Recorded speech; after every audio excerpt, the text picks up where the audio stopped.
जय श्री सद्गुरू ब्रह्मचैतन्य गोंदवलेकर महाराज की जय। गुरुदेवाच्या नावानं चांग भले, बाळूमामाच्या नावानं चांग भले। तर मित्रांनो, आज तुम्हाला पाठीमागे माझे दिसते आणि त्यामुळे या व्हिडिओचा थोडाफार अंदाज आलेलाच आहे। तर मित्रांनो बघा, हे गावोगावी फिरणारे म्हणजे धनगर समाज जो आहे ना, त्यांच्याबद्दलचा हा व्हिडिओ बनवण्याचं आमचं चाललेलं आहे। तर सर्वप्रथम मी तुम्हाला नमस्कार करतो आणि रंगीत तालीम या युट्यूब चॅनलमध्ये आपल्या सर्वांचं स्वागत करतो। तर आपलं नाव सांगा। दशरथ तानाजी कडक आवाजमध्ये बोलणं आहे। माणूस किती कडक आहे बघा। ही माणसं कडकच असतात का? कारण धनगर समाजाची माणसांचा व्यायाम भरपूर होतो, चालून चालून दिवसभर। त्यामुळे ही माणसं प्रत्येक कामात कडकच आहे। चिवट म्हणतात नाही का, ती माणसं म्हणजे खंबीरच आहे। कारण ऊन, वारा, पाऊस या सगळ्या गोष्टींचा सामना करून आजपर्यंत यांचं जीवन व्यतीत झाले। तुमचं वय किती आता? 33 वय। तुमचं शिक्षण किती झालं? 9वी शिक्षण झालं का? शाळा पुढे शिकलंच नाही शिकलो या व्यवसायामुळे। म्हणजे तुमच्या मनात म्हणजे तुम्हाला आवड नाही केली? 2 पिढ्या झालं व्यवसाय झाला। शेती गावाकडे शेती आहे। हा, दुसरा बंधू बघतो शेतीचं। तुम्ही किती जण भाऊ? 2 जण। आई वडील आहेत चुलते। वडील आता तुमच्या बरोबर नसतात? 2 वर्ष झाले आता येत नाहीत। आता कुठे त्यांचं 60-65 वय झाल्यामुळे ती येत नाहीत। आता तुमचं जे गाव आहे तुमचं खंडाळा तालुक्यात लोणंद। आता खंडाळा तालुक्यात लोणंद वरून तुम्ही हे डायरेक्ट पिकअप मध्ये घेऊन येते का चालतच येतात? चालत किती दिवस लागतात तरी इथेपर्यंत पोहोचायला? एका दिवसात होऊ शकतो। जित्राप जर चांगला असेल, तंदुरुस्त असेल तर एक 6 ते 7 तासात येते। 6 ते 7 तास। तुम्ही काय मधून येतो? मधून मुक्काम करताय का? हो, असा येतो। खेड ते पाडळी रमदालाबाद करत कवटे खानापूर वाई MIDC डायरेक्ट। तुमचा हा रूट म्हणजे दरवर्षी आहे का? दरवर्षी हा एकच रूट। तुम्ही जे घरातून निघताय म्हणजे कुठल्या महिन्यात निघता? तुमचं ठरलेलं आहे का असं वेळापत्रक? जानेवारी मध्ये निघला। जानेवारी ते इकडे राहण्याचं 7-8 महिने असतात। 7 जूनच्या आसपास मग गावी। म्हणजे मृग नक्षत्र चालू झालं 7 जूनला की तुम्ही घरी पोहोचलेला असणार। जाताना पण चालतच घरी का पिकअप मध्ये? नाही, चालत। म्हणजे तुमचा संपूर्ण प्रवास चालतच चारतच नाही जनावर? त्या दिवशी नाही एवढं पोटभर खातात त्यांना येत नाही, रनिंग जास्त होतं ना। जास्त रनिंगमुळे जनावरच्या भुके परिणाम होतो। सकाळी 1 तासभर आणि संध्याकाळी 1 तासभर गावठीत करायला नाही तर नाही। बरोबर। मला काय म्हणायचंय की फ्लॅट मध्ये, बंगल्यामध्ये माणसं राहतात नाही का, गादीवरती झोपतात, तरी देखील माणसं काय म्हणतात, कंबरच दुखते, सर्दी झाली, डोकं दुखते, असा विषय असतो। म्हणजे आयुष्य आरामात राहणाऱ्या माणसाला देखील तकलीफ होती। आणि तुम्ही दिवसभर चालताय, ह्या ढेकळात मी झोपताय, मग तुम्हाला याचा काही त्रास नाही का होत? बिलकुल नाही काय त्रास होत। मग पावसात, आता वळवाचा पाऊस या महिन्यात असतो, मग अचानक रात्रीचा 2 वाजता पाऊस झाला, मग काय लागला? एक तंबू ठोकायचा, तंबू ठोकला की उभाच का तंबू? लगेच 2 मिनिटात तंबू उभा होतो आणि काय अडचणच येत नाही। बरं, तुम्ही तंबूच्या आत असणार आणि ह्यांचं कसं? मी बाहेर असतो, बारीक पिल्लांना एक तंबू असतो साईडला, बारकी पिल्लं फक्त टाकायची 1-2-2.5 महिन्याच्या आतील, बाकीची मग आतील पावसात असतो। यांना काय प्रॉब्लेम होत नाही पावसाने? नाही काय होत, जर मान्सून चालू झाला तर वारा बिरा असलं तर, थंडी असली तरच, नाही तर बाकी काय नाही। उन्हाळी पावसात काहीच प्रॉब्लेम येत नाही। विजा चमकत असते। आमच्यासारख्या माणसाला घरात असून आम्ही नाही का कालचा धस होतो, 8 दिवशी वीज पडली, तुम्हाला त्याची काय भीती वगैरे नाही का? अजिबात नाही काय, जीवनच तसं आहे ना, जगताना जीवन असं जगावं लागतं राहणं। मग तुम्ही त्याचा विचारच करत नाही, वीज पडली पडू, मी येलो।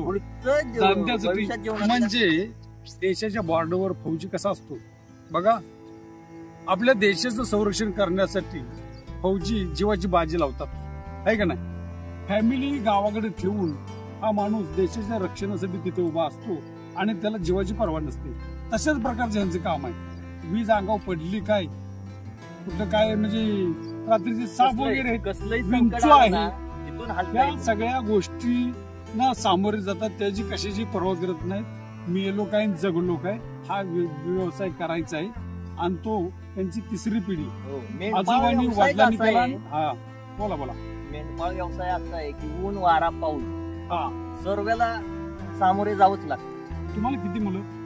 2 2 मुलं. मोठा मुलगा किती म्हणजे किती वयाचा आहे? एक 6 वर्षाचा आहे. मग त्याला शाळेत घातला होता तुम्ही? हो, घातलाय. मग ते आई वडील सांभाळतात. आई वडील. म्हणजे ह्या धंद्यामुळे शाळेचा वर मुलांची शाळा शिक्षण पण होणं महत्वाचं आहे. हो, बरोबर आहे का? म्हणजे मला काय म्हणायचं, म्हणजे तुमचा कल कसा काय, शिक्षणाकडे आहे का ह्या धंदा बरं केलेला बरा, नाही पण आता नोकरी काय बरी का भविष्यात हे बरं आहे? भविष्यात काय आहे, शिक्षण करून तरी कुठं नोकरी आहे. हो, आता चांगल्या चांगल्या लोकांनी पोरांनी नोकरी नाही. ह्यो व्यवसाय बी चांगला आहे. उत्पादन बी कष्ट केलं उत्पादन चांगलं. पण ह्याच्यात काय टेन्शन आहेत का नाही?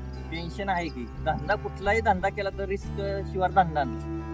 असे काही साथीचे आजार वगैरे येतात आणि 10, 5, 15, 20 मेंढ्या मेल्या असं होतं का? भरपूर आता मागं लोटांसारखा आजार आला. गेल्या वर्षी 2023 ला कमीत कमी 20 ते 25 बकरी जागावली होती लोटांच्या. नुकसान कसं? नुकसान जोरात होते. जोरदार लोक. म्हणजे असं काय, जशी माणसावर कोरोनाची महामारी आली तसं बकऱ्यांच्यावरती देखील विशिष्ट प्रकारचे आजार, भरपूर आजार आहेत. अशा आजार आले तुम्ही काय करता? मग लसीकरण करावं लागतं. डॉक्टरांना घेऊन येतात. डॉक्टरांना नाही तर मग आपण एक लॅबला न्यायचं बकरं. एक टेस्ट करायला एक चेक टेस्ट केलं, रक्त टेस्ट केलं की मग कळतं कुठली लस घे. डॉक्टर सांगतात की लस नाही, मग आपण लस आणायची होत नाही. तुमची टोटल संख्या किती असेल? ही 140 बकरी. 140 बकरी. तर एखादं समजा माझ्यासारखे चोरलं तर तुमच्या लक्षात येत नाही. त्याची आई वरडते. बकरी कसं असतं, त्याची आई वरड. समजा त्याचे आई वडील, चुलता वडील किंवा मामा नाही, असेल, कोणतरी- भाचा असेल, कोण तर वरडले की तुमच्या लक्षात येणार. तो का वरडते म्हणजे ह्याचा कोणतर नातेवाईक आहे बाई, लक्षात येतं लगेच. त्यांचे आधार कार्ड वरडत नाही, यांचं कुठलं आधार? असा कुठली काय गोष्ट, एखादा वाईट प्रसंग घडलाय बाबा, नाही का, रात्रीची वेळ आहे, काय लांडग्यांचा हल्ला झालाय किंवा वाघाचा हल्ला झालाय, असं काय आतापर्यंत होऊ शकतं की. पण तुमचा तसा काय अनुभव? किती वर्ष झाली तुम्ही व्यवसाय करताय? हो, मी व्यवसाय करतो त्याचे झाले की 15 ते 16 वर्ष झाली. अशी काय म्हणजे सांगण्यासारखी काय अडचण प्रसंग एखादा? काय एक दिवशी काय झालं, वाई शेलारवाडी हा. त्या शिवारात असताना वर पांडवगड आहे, जंगल आहे वरती. त्या जंगलातून तरुस आला. तरसाला जाळी दिसली नाही वाघरकडे.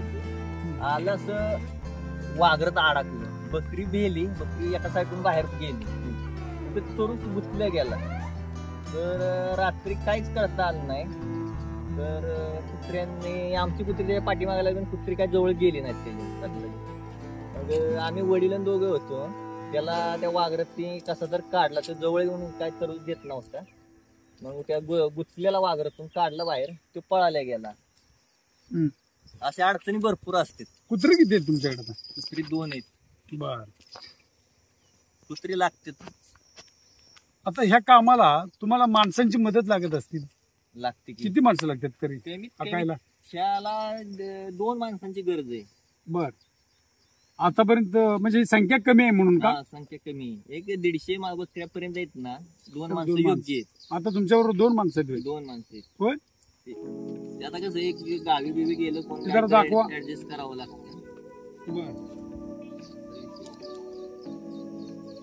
तुम्ही जे आता इतकं मटेरियल आणलंय, पूर्वी धनगरांच्याकडे घुबडी असायची, घोडी असेल. होय का नाही? आता तुमच्याकडे काय तसलं काही नाही. नाही, आता काय वाहन. होतं, आता नाही, तुमचं शेतकरी एवढे अंतरून पांघरून तुमचं धान्य असेल, दळण, पिण्याचं पाणी, आंघोळीचं पाणी, या सगळ्या गोष्टी कशा काय म्हणजे जाईल तिथं मिळतात का व्यवस्थित? तिथं ऍडजस्ट करावंच लागतं. कधी शेतकरी कधी लांबून पाणी आणावं लागत नाही का? शेतकरी बी काय करतात, शेतकरी बी ट्रायली देतात मटेरियल आणाय. पाणी असलं बसा जवळ. 2 मिनिटं, पोझिशन बदलली पाहिजे तिथं. बस. लोकांच्या मध्ये भरपूर अंधश्रद्धा आहे. हे बाबा तिकडे जाऊ नको, भूताटकीचं असतं, आमुष्याला जात जाऊ नको, तिकडे बेकार असतं, लागिरतं, हे होतं, झपाटतं, नाही का, खवीच असतो. हो, तर तुम्हाला असं काही कधी काय आढळलंय का?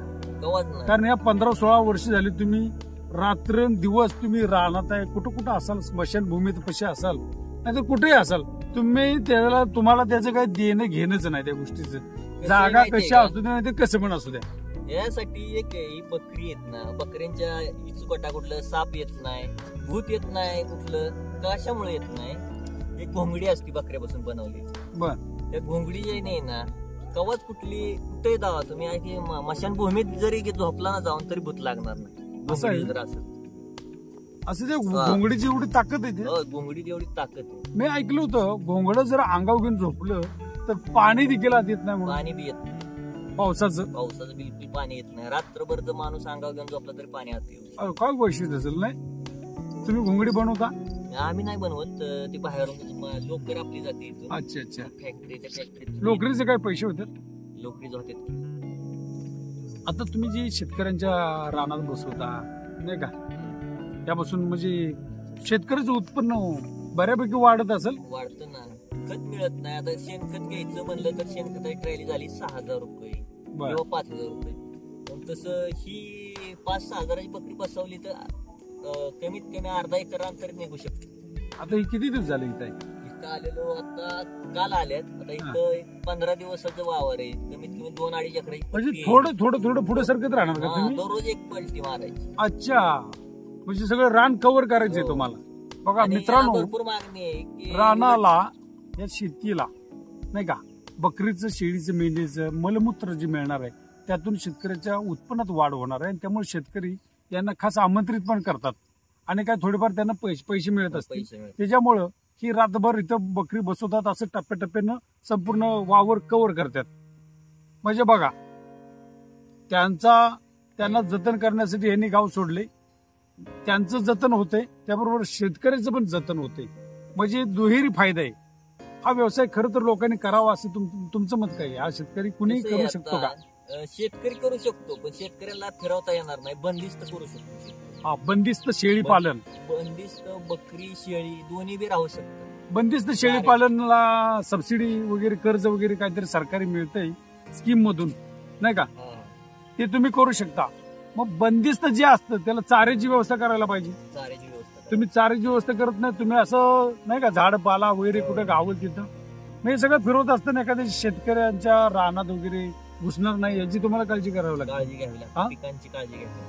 बरोबर आहे की नाही? त्याच्या पाठीमागे सारखं तुम्हाला हालचाल करून तुम्हाला दिवसभरात किती किलोमीटर पायपीट होत असेल तुमची? कमीत कमी 20 ते 25 किलोमीटर रनिंग होते. मग तुमचे पाय रात्रीचे ठणकत असतील नुसतं. हा, चालूच असतं सारखं. मग आता ह्यातली जी बकरा असेल, बोकड असेल, की किती दिवसात नाही विकता वगैरे काय? हे असं आहे की पिल्लू 3 महिन्यात विकता येतं.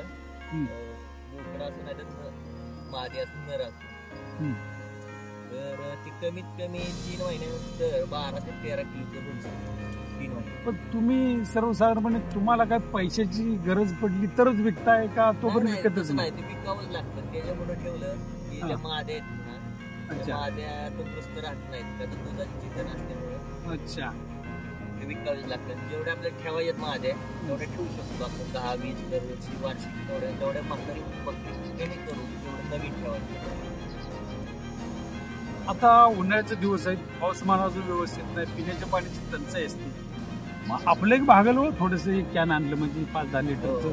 पण एवढ्या जनावरांना पाण्याची व्यवस्था कुठं दूरवर असेल तिथे शोधत जावं लागणार.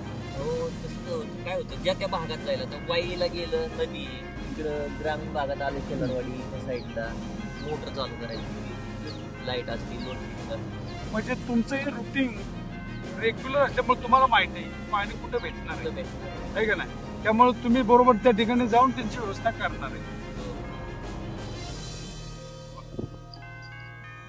तर तुमच्या बरोबर आता तुमच्या मंडळी आणि मुलगा दोघं डान्स सवय राहण्याची, रडत नाही किंवा काय नाही. व्यवस्थित त्याला माझं रानात करमून गेले आहे का नाही, त्यामुळे टेन्शन नाही.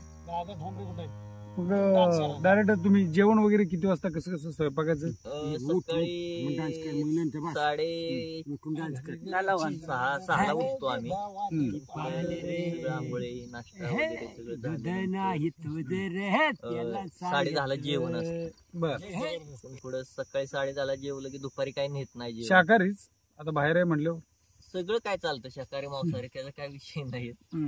पण त्यातून संध्याकाळी परत 7:30 वाजता जेवण. बर बर. आता तुम्ही जेवलेले नाही अजून? नाही जेवण. पण जेवल्यानंतर निघणार कुठल्या दिशेने आता ही जाणार? आता असं रोज रोज तेच मार्ग आहे का? नाही तिथं आहे तोपर्यंत? तो नाही, दुसरीकडे कुठे लेवी साईडला. आज इकडे कुठं कुणाचं काय चारायचं असलं, हा. शेतात कुठल्या गवत असलं, उसात गवत असलं, उसात चाराय बोलावतात. बोलवते तू? हो, उसातलं अच्छा. गवत चारायचं. एक हा. तास 2 तास थांबली की पाण्यावर जायचं, कॅनेलवर पाणी, तिथं पाणी हा. पाजायचं, परत कुठं तर झाडपाला पाडायचा, हम्म. परत हळूहळू परत एकदा पाणी तिथंच पाजायचं आणि परत रिटर्न यायचं माझं. मी एकदा जेवण गेला की तुम्हाला काही दुपारचा विषय नाही काय नाही, आल्यावरच बघायचं.